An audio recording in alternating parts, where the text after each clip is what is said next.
Alam nyo guys, kapag ka dito kayo sa Manila nakatira, tapos mahilig kayo sa mga halaman, yung mga halaman niyo guys, wala yan sa iyong mga bakuran.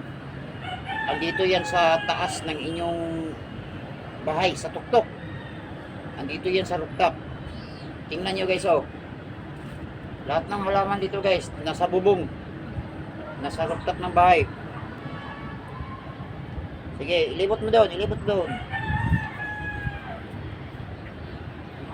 Dito, dito. Ayan. O, di ba guys?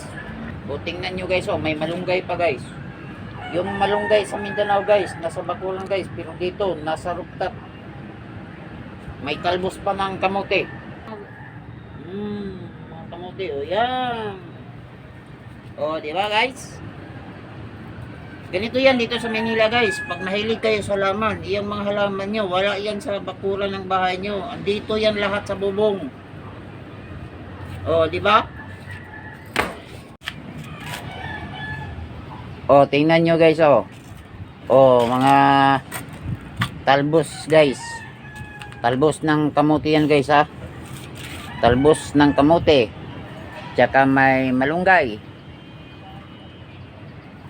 Oh, may malunggay. Ang dadaming tanim dito guys, pero wala sa ano, wala sa bakuran. Lahat nasa bubong ng bahay. Oh, ito pa guys, oh. Puno itong rooftop guys, puno ng tanim. Puno ng tanim ang rooftop guys. Oh, tingnan nyo, oh. Bali nasa 5th floor na ito guys. Pang 5 palapag na ito. Itong mga tanim dito.